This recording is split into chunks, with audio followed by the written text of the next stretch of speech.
So I think that the 49ers bye week came at the perfect time this year, not just for the rest of the team, for my rest as well, but for talking about the trade deadline.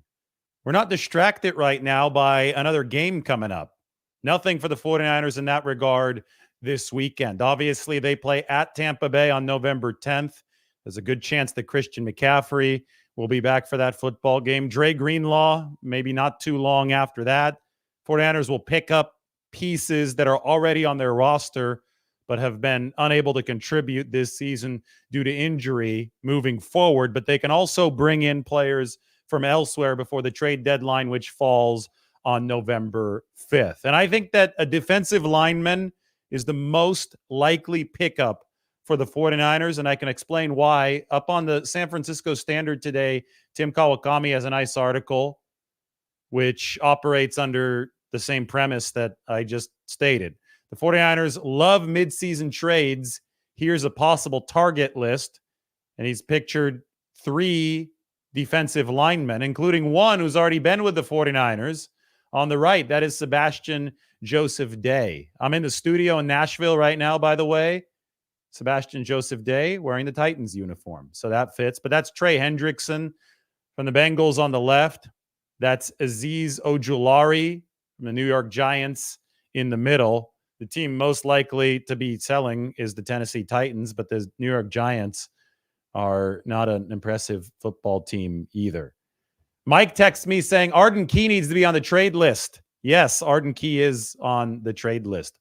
Arden Key, Tennessee Titans, speaking of Nashville, where we are right now. You know, speaking of Nashville, as we get into this trade list, I need to airdrop this to my computer and put it up on the screen. Last night, we are at a birthday party, my wife and I. We go to a place called Tailgate Brewing, not too far away from our house here in Nashville.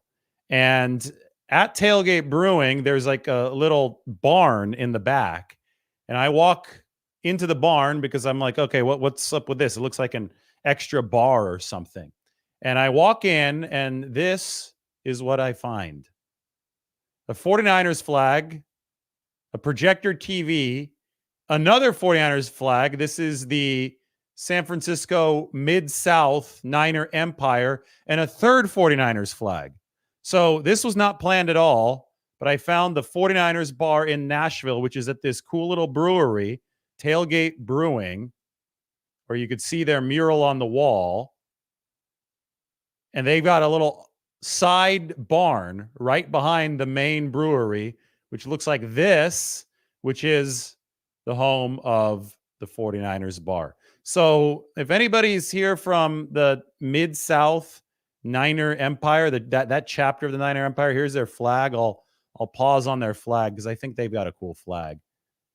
If anybody's part of this organization, raise your hand in the comment section. Look, they've got the state of Tennessee in the S of the San Francisco. It's a guitar, by the way. Those of you who couldn't see it. Mid-South, part of the guitar.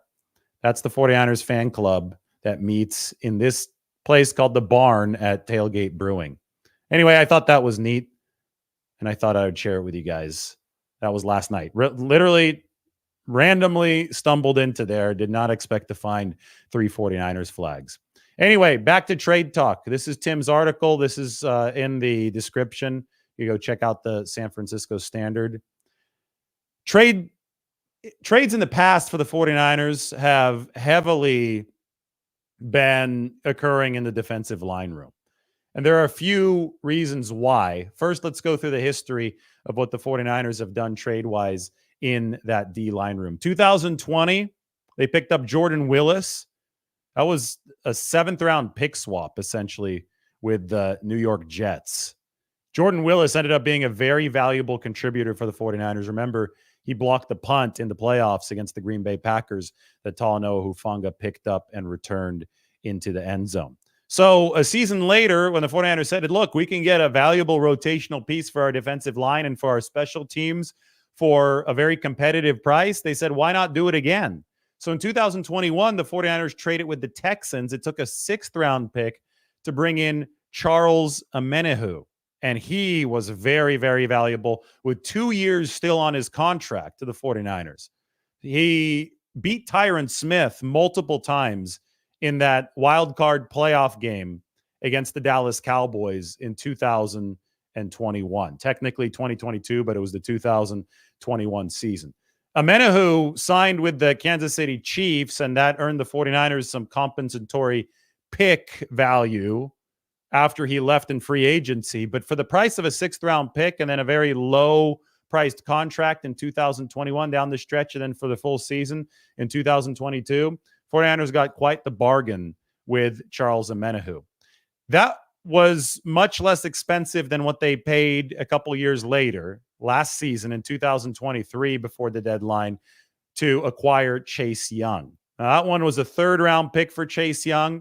And after they had picked up Randy Gregory for, I believe that was also something like a 7th-round pick swap. Randy Gregory did not cost the 49ers a lot of draft capital at all. So they basically picked up 2 defensive linemen. I think they hoped that Chase Young would be a higher caliber player for them, especially against the run. I know that they saw some of those effort issues in the NFC Championship game, but he did improve their defensive line. They were very, very deficient in the spot opposite Nick Bosa at that edge rusher position last year. And getting Gregory and then getting Chase Young did help that position. Obviously, they ultimately did make it to the Super Bowl. And you know what? Chase Young and Randy Gregory both showed up to play in that Super Bowl, where they held Patrick Mahomes and company to only 19 points in regulation. And would Mahomes and company have scored even 19 points had it not been for the special teams screw up where the punt hit Darrell Luter Jr.'s legs? I don't think so. I think they would have held Kansas City to 12 to 15 points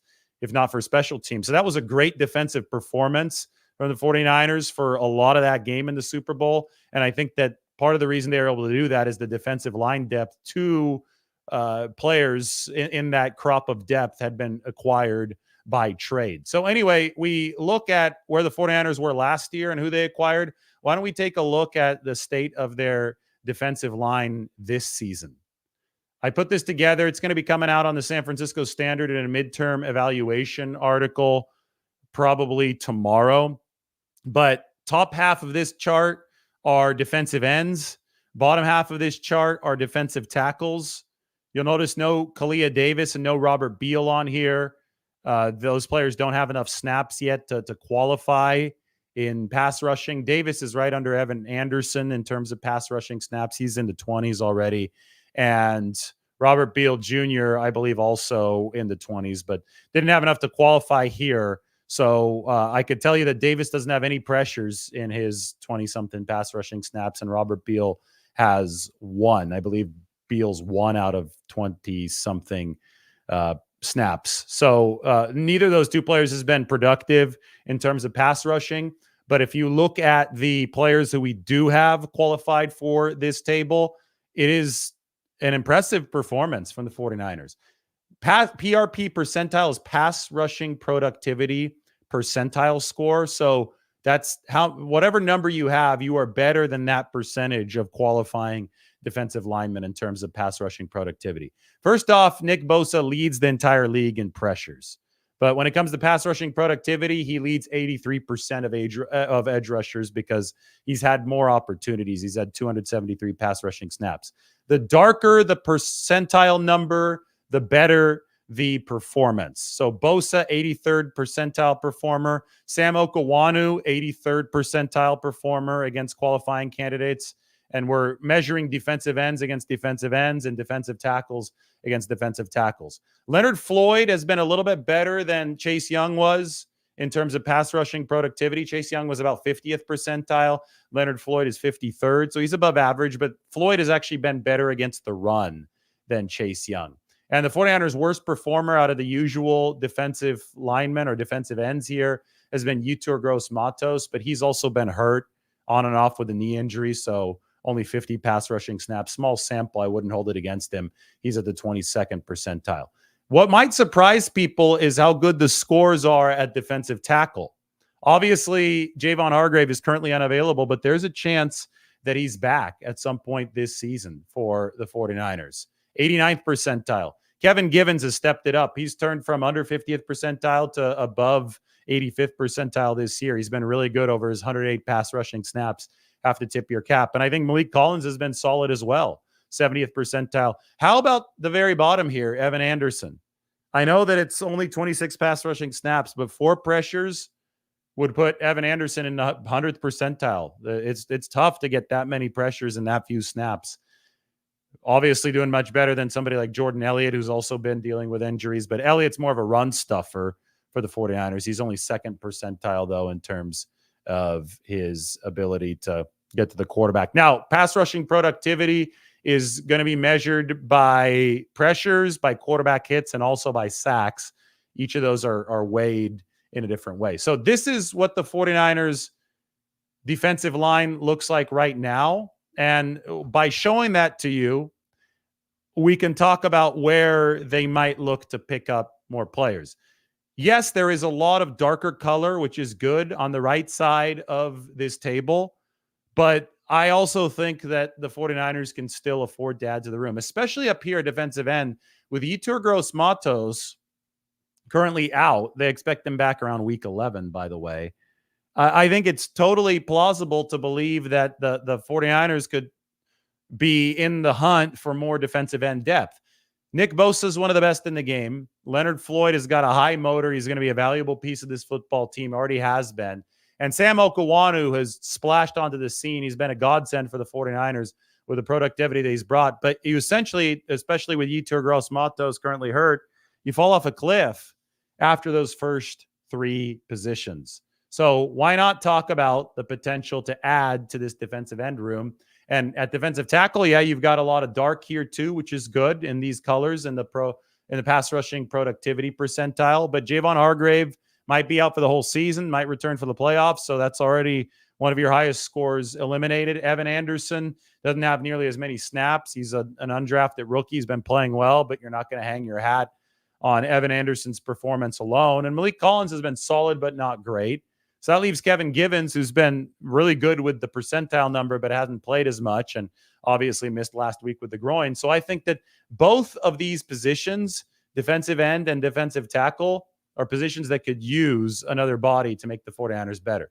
They're sending Robert Beal Jr. out there at the defensive end position without a lot of success. They've had to call T.Y. McGill up at defensive tackle. So that obviously shows you that they could use another body in that regard as well. So when we start talking about guys that the 49ers might be able to plug in, we have to divide it by end and tackle. But I think that, you have to examine what the chances of somebody like Azeez Ojulari are. Now, I will say that somebody like Azeez Ojulari of the New York Giants weighs about 240 pounds.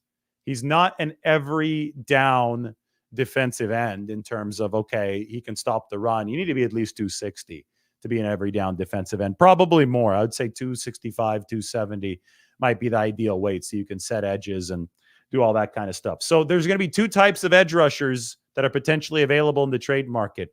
One, the speed rushing type, the D Ford size in the 240 to 245 range, but probably not as good against the run. And 2, you're going to have the more complete defensive end, somebody like Chase Young, high pedigree kind of guy, obviously was coming off the knee injury, so wasn't his self from his rookie of the year season, but or defensive rookie of the year season, but you still pay more for a player like that. So the cost for Chase Young was a 3rd round compensatory pick last season for San Francisco. They might be able to pick up somebody like Azeez Ojulari for a 5th, maybe a 6th round pick. You have Tim Kawakami pointed out Trey Hendrickson right here from the Bengals. I don't see why the Bengals would be in a selling mode, though. They've got Burrow at their quarterback spot, and they can still go on a run. So that's one of those things where you can't sit there and hope that if you're the 49ers, that specific guys are going to come available. You're going to be ready to pounce on opportunities in real time as they do arise. So there's Ojulari, and then there's Za'Darius Smith of the Browns. And this, to me, is extremely intriguing. 32-year-old edge rusher. He's played for the Packers, played for the Vikings. Now he's with Cleveland, still playing high-level football. If the 49ers are ready to truly spend, we know that they've already been in talks with the Cleveland Browns. We know that the Browns might be in selling mode. Deshaun Watson was already one of the worst quarterbacks in the game, and he's hurt now. So maybe they've improved a bit at the QB position. But boy, the 49ers and Cleveland, this could be a move that really benefits San Francisco. You go to Tim's article on the trades. Look, they've got Za'Darius Smith right in there. So make sure you go ahead and check that out up on the San Francisco Standard. Link is in the description. Za'Darius, going through his numbers year by year, he already has a couple sacks this year. I'm going to open this back up just so we have a clear view of what his production has been. He used to give the 49ers some trouble, even though they consistently beat the Packers, although last year he was on Minnesota and they beat the 49ers. But Za'Darius Smith is 32 years old.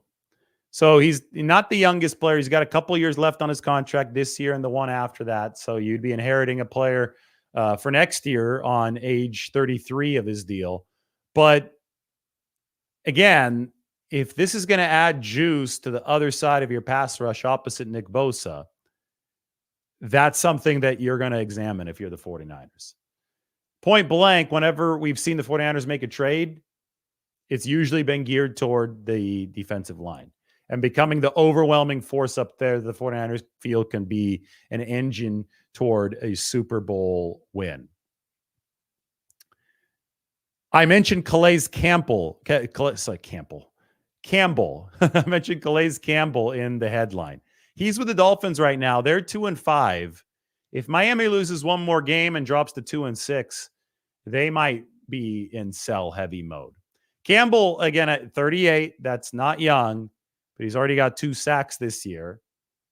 Last year, his pass rushing grade was really good at age 37. It's a name to keep an eye on, especially if Miami loses this weekend. Ojulari is younger. He's not 38. Ojulari is, I think, 24. Yeah, he's 24 years old. So if you're looking for a longer-term bookend, somebody you might be able to re-sign, somebody that you might be interested in re-signing, I think that's why Brad Graham likes Azeez Ojulari so much. Tim Kawakami brought up in his San Francisco Standard article, Trayvon Walker, the former top pick of Jacksonville. I don't think that Tim believes this is all too realistic, but Trayvon Walker is out there as well. Then, of course, he brings up Sebastian Joseph Day. We talked about him a few minutes ago. That would be more of an interior addition for the 49ers. Speaking of those, I've just been talking about edge rushers so far, so we can go back here. The interior also needs help for the 49ers. No question about it. Extra bodies here, especially with Hargrave out, with Elliott not being a particularly productive pass rusher. You could absolutely use another body on the inside, because winning inside is the way to really overwhelm opponents in these games. So given the 49ers track record, given their history, I think that a D-line trade is most likely, and it's very clearly needed through depth. The guy that you acquire doesn't necessarily have to be a starting caliber top-line player, but he does have to be good enough to improve their rotation, which right now, at least for the 49ers, is still running some players who just aren't moving the needle for them. As I mentioned, somebody like Robert Beal Jr., not even on this chart, with a very bad pass rushing productivity score. Somebody like Cleo Davis, really impressive interception against the Patriots, but he has not delivered a quarterback pressure over his 41 stats. I'm going to be right back. I have to check on something. I just heard the doorbell ring. So let me put up the be right back message. Stick with me. Stream is going to continue in just a second.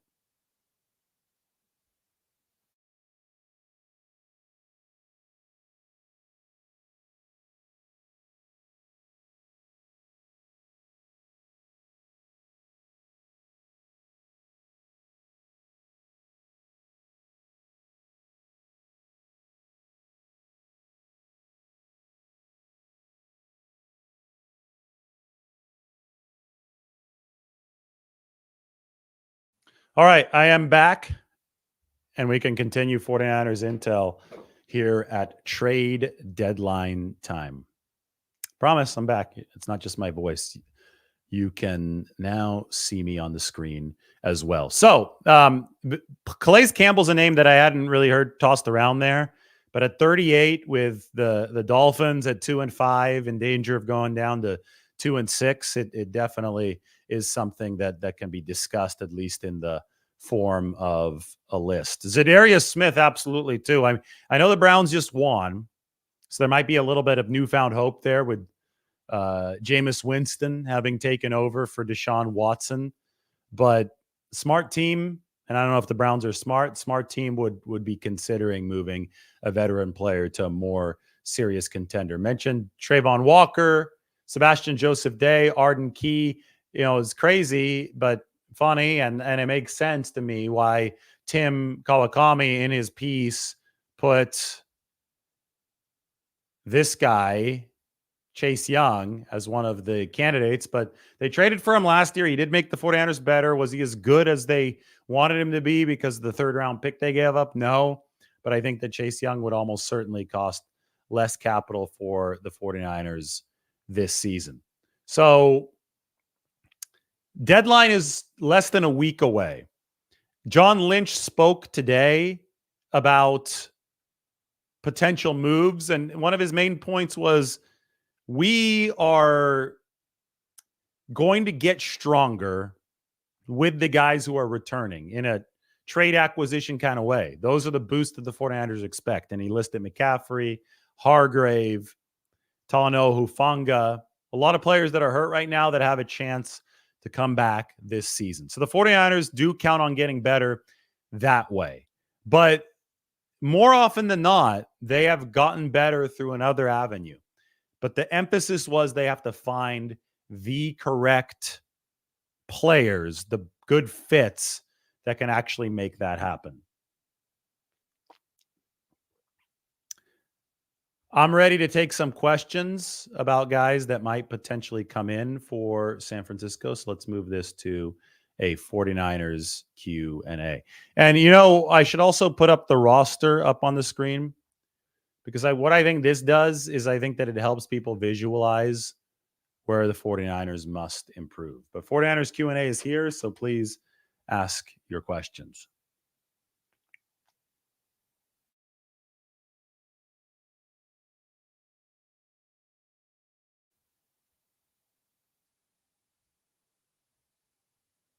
Kenny asks, is DeForest Buckner a pipe dream? Yes, I would say so. I think they just recently redid his deal in Indianapolis, which would make it even more expensive.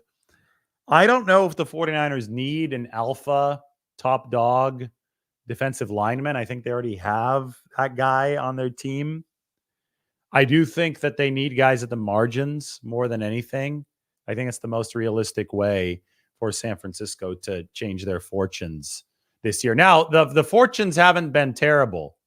And for that, I offer an exhibit here. This comes from the SF Data 49ers account, which I've been supporting lately. I think he puts out a lot of smart stuff. I just gave him a plug on Twitter, so we might as well give him a plug on YouTube. I'm looking for, here it is. So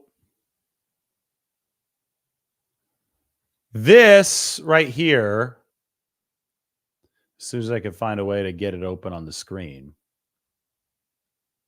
this is turning into a little bit more of a project than I hoped it would be.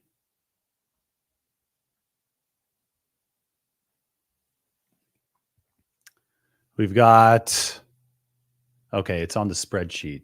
I'm looking for the way that I could put another graphic up on the screen for you. It gets complicated on this big screen, but we have this very close to being ready. I think I just got it. Yes, I did. Good. This was put up by that 49ers data account that I was talking about. This should help everybody understand where the 49ers are as a football team efficiency-wise and what can help them as they try to add moving forward. DVOA is defense adjusted value over average. It's a stat that tracks efficiency, that keeps track of who a team is playing. So if you lose a game to one of the best rated teams in football, you're not going to suffer on this chart, on this graph, as much as if you lose a game to one of the worst teams in football. Offense is measured left to right, so further to the right is better. Defense is measured vertically, so further up is better. This should be good perspective. Too bad there's no tier charts in here, as lines in here as well. The diagonal lines, which the team tier graphic shows us. But this is still good perspective. The 49ers, the Buffalo Bills, the Detroit Lions, and the Kansas City Chiefs have been very, very similar in terms of DVOA profile. Ravens way out here. Their defense isn't nearly as good, but the 49ers are here in the thick of contention. If we artificially drew the diagonal lines across this, I would say that tier 1 might be the Ravens, the Bills, and the Lions, and tier 2 might be the 49ers, the Chiefs, the Vikings, and the Packers. Obviously, more NFC teams involved in that mix than AFC. But this right here is a good illustration that the sky is not falling in San Francisco. Can they get better? Absolutely.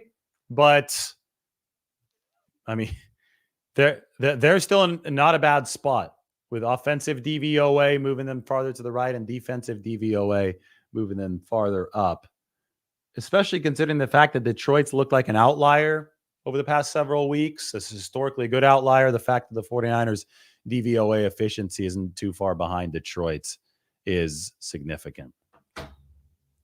Shout out to the 559. Mike knows what I mean. I'm not going to say anymore, but shout out to the 559. That is the home area code. Those guys, miss you guys. Visalia, Tulare, Hanford, Fresno, obviously, that's in the 559 as well, not the 209. A lot of 49ers fans in all those places. All right, I'm ready to take some questions. Let's go.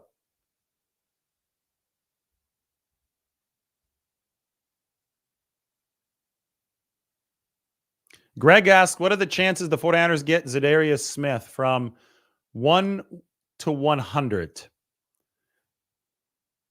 Gosh, putting a number on it's really difficult.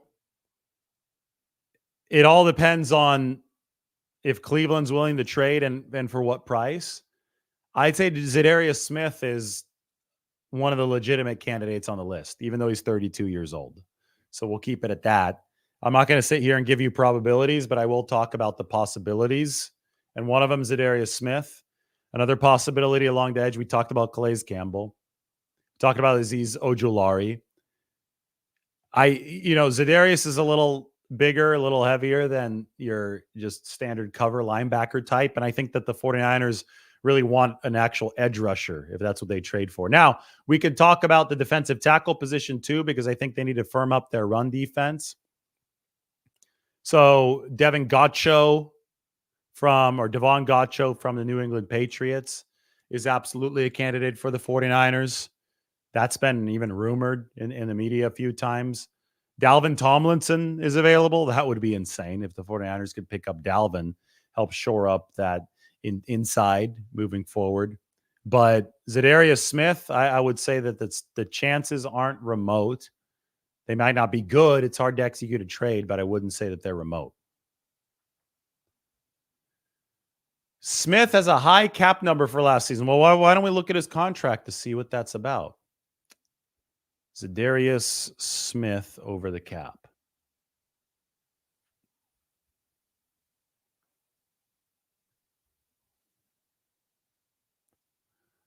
Here is his contract.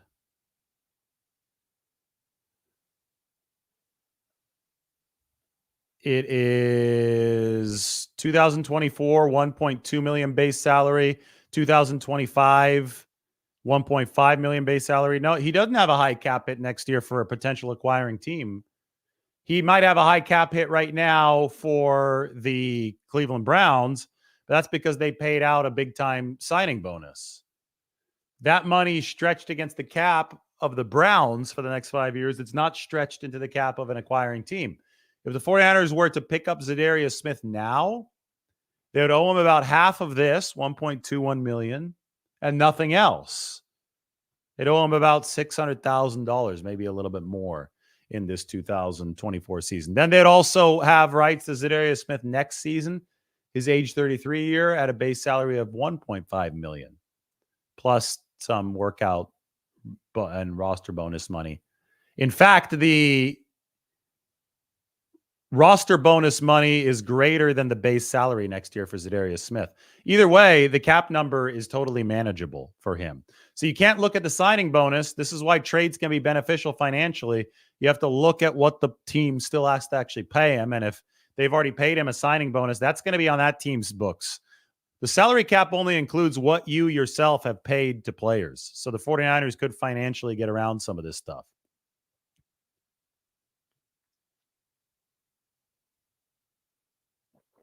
Conrad asks if Ambry Thomas is coming back soon. You know, the 49ers hope not, and there's nothing against Ambry Thomas, but more for the players that they have. They're not going to mess with the really good cornerback room unless there's an injury, because that's the truth of the matter right now. They still have Rock Ya-Sin waiting on the bench, who I believe is above Ambry Thomas in the pecking order. So they can wait until the time is absolutely right, and they can wait even longer than then before activating Dante Pettis, at least to his practice window.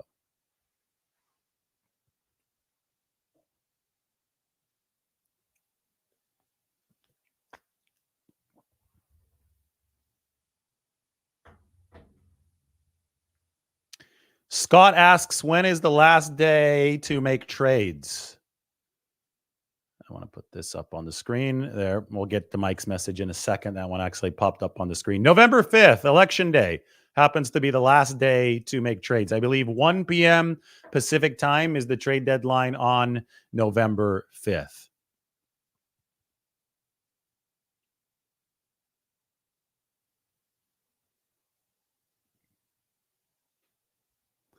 Then Mike said 49ers should call the Jets on CJ Mosley, linebacker. Yeah, I mean, the Jets they're going to keep on fighting here. They play tomorrow night. They play the Texans. If they fall to 2-7, New York, okay, then we're talking potential white flag time to start selling some of their players. CJ Mosley, obviously a really, really good linebacker. Now, that would be something, right? What if you bring CJ Mosley into San Francisco and you've got Fred Warner, by the way, the number one graded coverage defender in the NFL, the highest coverage grade in the whole league, regardless of position, including cornerbacks, is Mr. Fred Warner. CJ Mosley is also a really good linebacker in coverage. Then you're anticipating Dre Greenlaw coming back. What was one of the weaknesses that the Chiefs exploited in the Super Bowl last year? That's right, the 49ers' depth at linebacker. You could have Dre Greenlaw coming back from his Achilles, work in slowly as the team's number 3 linebacker. I don't hate the CJ Mosley trade idea at all. 49ers have traded away a linebacker before the deadline. Before that was Quan Alexander back in 2020 to the Saints. Remember, the Saints were contenders that year, only to drop to Tom Brady and the Tampa Bay Buccaneers. Yeah, that was the 2020 season. That's crazy. Seems so I can't tell if it was a long time ago or a short time ago, but it's just confusing. It's like we've been in some kind of time warp. But I would not be averse to the 49ers making a call on CJ Mosley. That is right. They absolutely could use linebackers. What are you talking about? Linebackers are harder to get, but the 49ers last season, after Dre Greenlaw went down in the Super Bowl, Patrick Mahomes targeted Oren Burks in coverage 9 times for 9 completions. Linebacker is always a need in this league, especially the way that the 49ers run their defense with the wide 9. So you got a lot of room in between the defensive linemen. The linebackers have to be very athletic to clean up the mess. And just in general, the NFL is very, very big nowadays on running backs out of the backfield, tight ends catching the ball. Linebackers are the position that can combat that.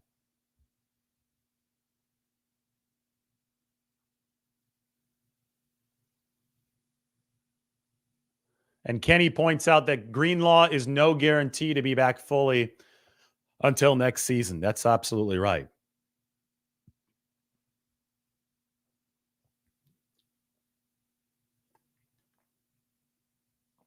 Mike adds on to that. You don't know what Greenwald will look like when he's back, if he's back. I think that they're very, very optimistic about Greenlaw. The update on that front is that it could be sooner rather than later, not right after the bye, but in the weeks after that. But it is an Achilles, and it's not like Greenlaw was 18 or 19 years old, where I think the recoveries are very good if you've got a good surgeon. He's 26. Now, he wasn't Bowman's age. Remember Navarro Bowman tore his Achilles at 28 or even 29, was it? But he is, I mean, we just don't know is my point. I think there's reason for optimism and reason for concern regarding the level of speed and agility that we're going to see from Dre Greenlaw when he does return.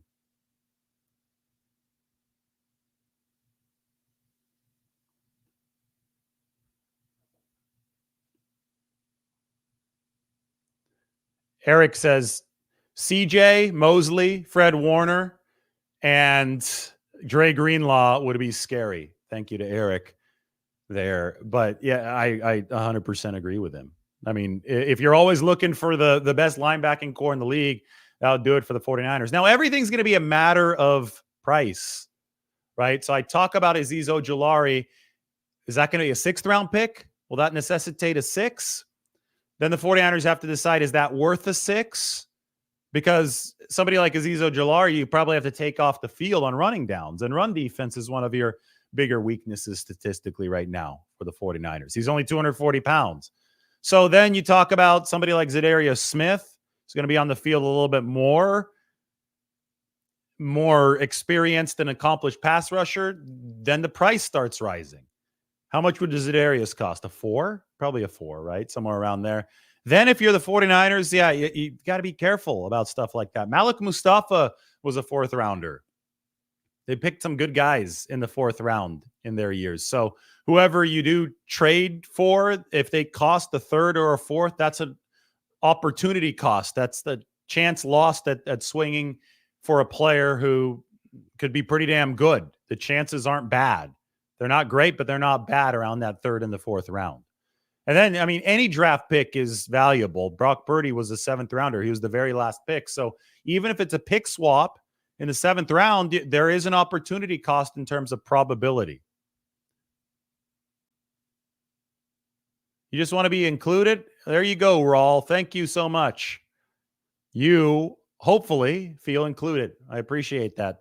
That's a nice cup of coffee for me. You're helping fund the show. So thanks, man.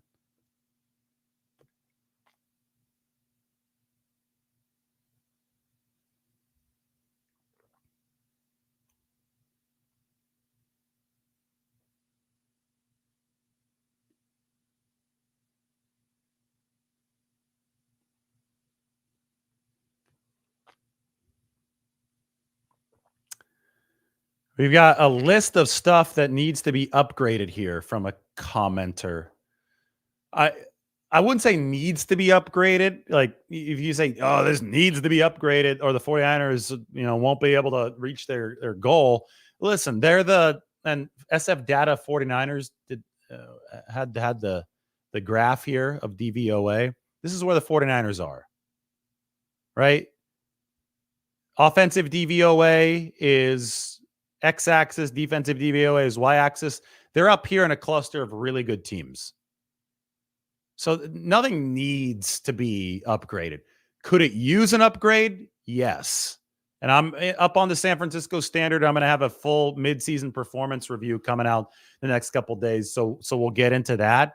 But the 49ers are in a good position. They're in a position of power, position of luxury here, to where they don't have a single spot on this team that is like, oh my God, this is leaking so much oil that it's derailing everything else. That just doesn't exist on this team. This is a really, really good roster, even with the injuries. But, to honor your point here, I would say that linebacker can use an upgrade. Defensive tackle can use an upgrade. Let me go back to this right here. This is the defensive line. Darker colors are better on the right side. They've got a lot of good darker colors here as far as high percentile rank. Defensive end, top half, defensive tackle, bottom half. But yes, they can still add at those positions to get a little bit better.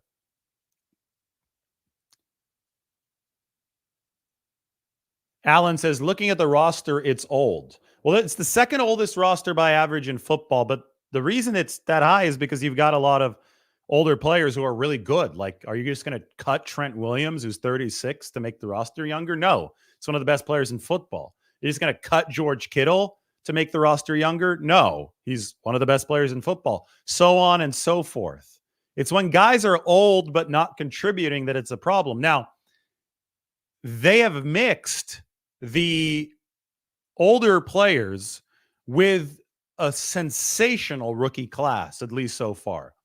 I mean, we're talking sensational. When you go from Ricky Pearsall, who's now contributing, to Renardo Green, to Dominic Pooney, who hasn't given up a sack since he was at Central Missouri years ago. Hasn't given up. You have to go back 2 or 3 levels of football to find the last time Dominic Pooney to get him up a sack. To Malik Mustafa, just wait till I show you some Mustafa stats once I'm done with some of these defensive appraisals. I'll show that to you next couple days. It's going to be up on the San Francisco Standard. We'll talk about it on the channel as well.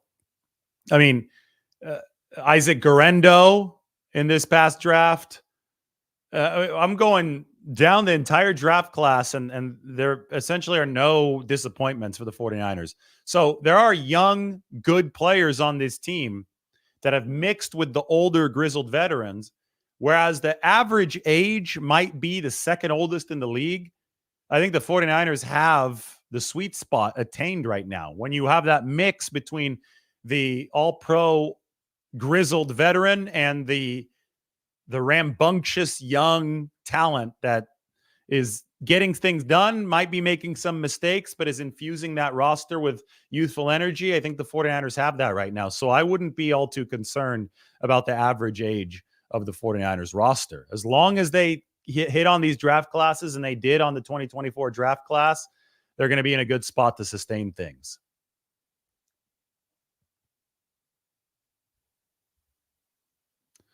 I wouldn't be worried about John Lynch and the 49ers and their activity before the trade deadline. They have been the most aggressive front office since they joined in terms of signing players, trading for players.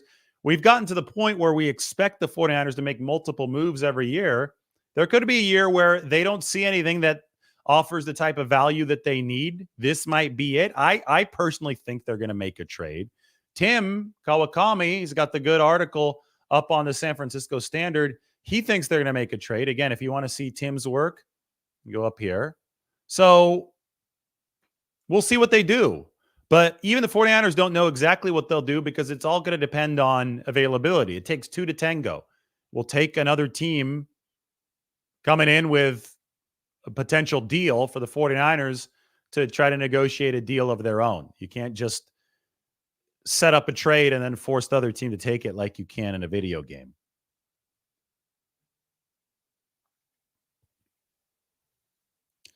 A comment here says Guerendo and Pearsall will be the 49ers' future weapons. Guerendo and Pearsall are the current weapons for San Francisco. Guerendo and Pearsall are delivering now. And we said that entering the season, that the 49ers were going to have to get contributions immediately from this rookie class. Mike just sent me something really funny. I appreciate it, Mike. Thanks. The rookie class this year was not going to be one that had the luxury of waiting around to develop and then maybe in 2025 and 2026 contribute. The 49ers, coming off of 3 straight seasons during which they had 20 games in each of the past 3 seasons, as many as the Chiefs, 60 total regular season and postseason games, entered this year tired, entered this year bruised, and entered this year needing a youth infusion to raise the tide of all boats. And that rookie class was going to have to be it. Isaac Guerrero, a member of the rookie class. Ricky Pearsall, a member of the rookie class. Both of these guys are contributing, and they're only two of the, 6, 7, or 8 rookies who have contributed so far this year. So it's not just the future, it's the now for this rookie class. Now we're going to find out if the 49ers can bring in more via that trade, because that absolutely is what should be on people's minds next. November 5th is the trade deadline. We have the article from Tim Kawakami up on the San Francisco Standard. I just put it on the screen. Trey Hendrickson, I don't know if the Bengals would be willing to trade him. Azeez Ojulari is a possibility. But again, there's two types of defensive ends. You've got your bigger, the bruisers, right? You've got your bigger guys who are like the Chase Young types, the 265, 270 pounders. Chase might have been even heavier than that can play the run. Theoretically, I know there were the effort issues with Chase Young. Then you've got your lighter types who are pass rushing specialists. Defensive tackle is fascinating. Sebastian Joseph Day hadn't played in the 49ers system until last year.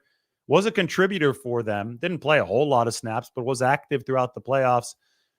I wonder, because I do think that there have been some holes on run defense. They ranked number 17 in EPA against the run ever since week 4 after the Rams game, after Javon Hargrave got hurt. They've upped it from the low 20s to the middle of the pack.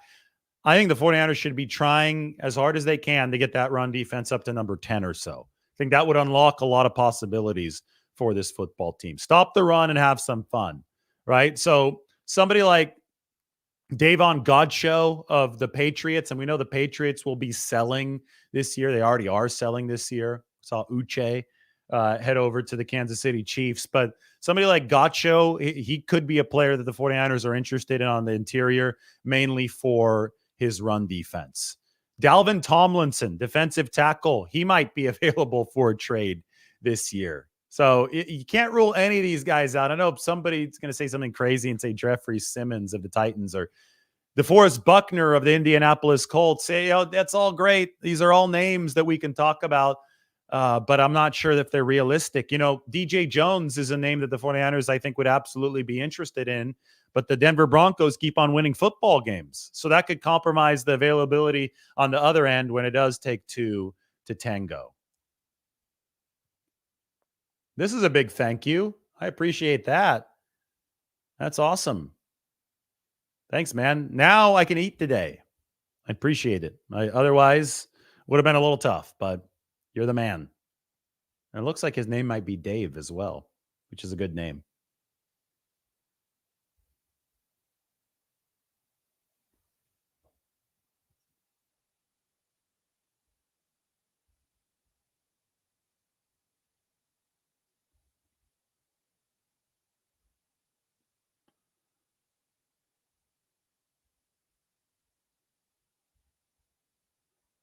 Here's a comment from KJ. This is interesting. This opens up a discussion.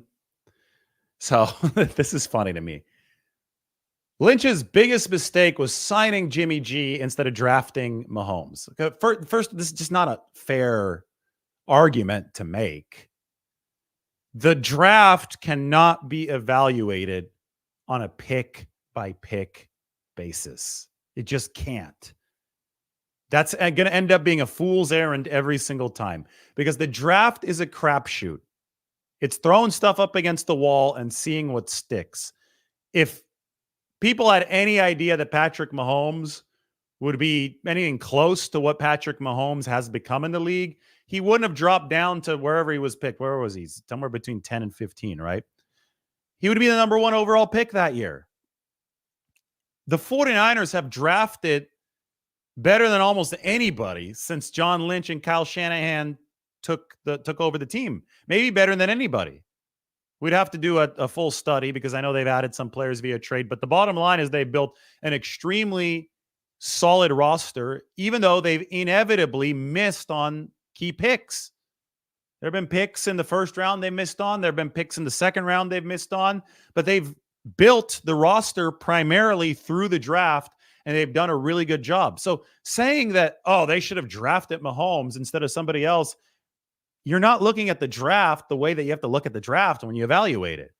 You're looking at the draft through 2020 hindsight vision, which just isn't the way that it works. You don't know who's going to be good and who's not. You play the percentages, and that's why you have to look at the draft success as a whole. Let's look at all 50 49ers picks from the past few years instead of just one. And if they're doing well stocking the roster as a whole, they're doing well in the draft. So it's not really fair to say, oh, yeah, they should have drafted Patrick Mahomes. It really isn't. Two, Jimmy Garoppolo was not a mistake for the 49ers. Jimmy Garoppolo turned this team around in 2017. Trading for Jimmy Garoppolo was a good idea, and then signing Jimmy Garoppolo in 2018 was also a good move for the 49ers, and you can't argue that. Facts are facts in this situation. What happened that was bad for the 49ers was that Garoppolo got hurt right after he signed the contract in 2018. But even then, he stayed for the duration of that contract. He stayed with the 49ers for 5 seasons past that, right? 18, 19, 20, 2021, and 2022. The deal became good value for the 49ers. It was $27 million a year. I think by 2021, it ranked like number 13 or number 14. Maybe even by 2020, it ranked 13 or 14 in the league. And they had a top 5 efficiency offense whenever Jimmy Garoppolo was healthy. So at every single juncture of this, the 49ers did the best they could. You can't go back and selectively point at certain draft picks and act like that's some kind of indictment of the front office. They've built a really strong roster. They did the best that they could. And in the case of Jimmy Garoppolo, that's one of the more unfairly scrutinized players that I've seen in my time covering the NFL. He was an efficient quarterback for them. He just got hurt. And when they finally had an opportunity to upgrade over Jimmy Garoppolo, when Brock Purdy set foot on the scene and showed, oh boy, this guy's the real deal, they did move on from Jimmy Garoppolo after the 2022 season. And Purdy took over. And now I think they've got that quarterback position set.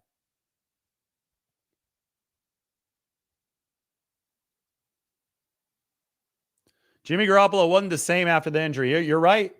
But Jimmy Garoppolo was always a good quarterback for the 49ers the whole time, especially when he was healthy. I mean, he was playing through a lot all the time, which ended up, being one of the main reasons he's not with the 49ers anymore. But even hurt, he did a lot of good things for the 49ers, and those just aren't properly understood by a lot of fans and a lot of media too, which is really embarrassing that the media doesn't see this in the accurate way. But at least we're here, right? At least we're here to talk about it. Purdy is him. Yes. You just wish 2021 never happened? Or what do you mean? Talking about the trade for Trey Lance?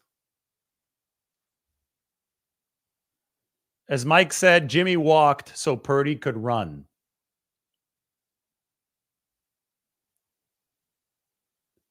Eric Gomes says, Jimmy G played through injuries, not a peep for him. Roy says going to the Raiders was a mistake for Garoppolo. Yeah. I mean, going to the Raiders, that can hurt a lot of careers. The thing is that Garoppolo signed with the Raiders already hurt. His foot was broken against Miami. That opened the door for Purdy the year before. He wasn't healthy until like the season started for the Raiders that year, right? And so he missed training camp, and it was just a domino effect of bad stuff. But as time goes by, I think people will understand, because the noise and the emotions of the moment, the clickbait will get further away on Jimmy Garoppolo. They'll understand that he's a good quarterback for the 49ers. I want to show you guys a couple graphics here before I have to leave. We've talked about all the trade candidates for the 49ers. I want to show you some of the quarterback stuff from the past several seasons. So what we can do here, why don't we go from 2017, or I guess we can't put 2017 on there anymore, which is a little bit frustrating, because back when we could put 2017 on there, we were able to go back to the start of the Shanahan tenure with the 49ers. But if we went 2018 to 2022, so that was the Garoppolo era for the 49ers. We can rank quarterbacks by efficiency. Take a look at this. 2018 to 2022. Number 1, Patrick Mahomes for the Chiefs. Number 2, Drew Brees for the Saints.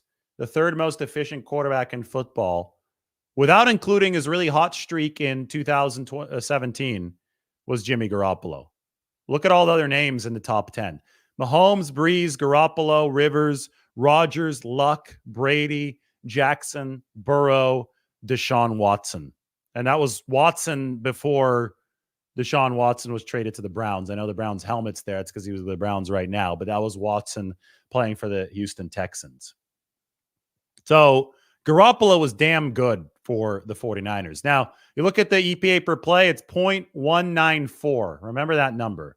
Now I'm going to reset the chart, and we're going to go 2022 to 2024.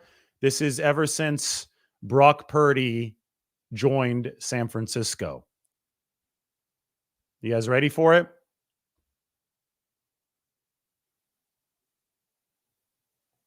Number 1 in the whole league. Garoppolo is 0.194 over a larger sample. Purdy has taken that and turned it into 0.265 EPA per play. Significantly higher. He's also ranked above Patrick Mahomes. He's also ranked above Josh Allen. So Garoppolo was very good. Purdy is great. Very top of the league. Why don't we filter this by quarterbacks who have taken at least 1,000 snaps to make the chart at the top a little bit more readable? Purdy obviously still at the very top. Now, hopefully here's our XY. So you want to be further to the right and further up. Brock Purdy way up here ever since he joined the league. Garoppolo was in a spot where like Jared Goff or Dak Prescott is on this chart from 17 to 22. Purdy from 22, since he was a rookie, is way up here. More efficient than Allen, more efficient than Mahomes, more efficient than anybody. So I think the 49ers front office has handled the quarterback situation quite well. Now let's see how they handle the trade deadline. My prediction is defensive linemen. Defensive tackle, you could use that. You could always use more bodies up on that defensive line if you're San Francisco. This is what I made for the San Francisco Standard. Darker colors are better on the right, so they've been performing well, but they can use more depth. They can use another linebacker if they can find somebody like that on the trade market. You can always make the football team better. And if those opportunities do present themselves, I would expect the 49ers ultra-aggressive front office to pounce. All right, it's been fun. I've got to roll. We'll talk to everybody soon. Thanks for watching.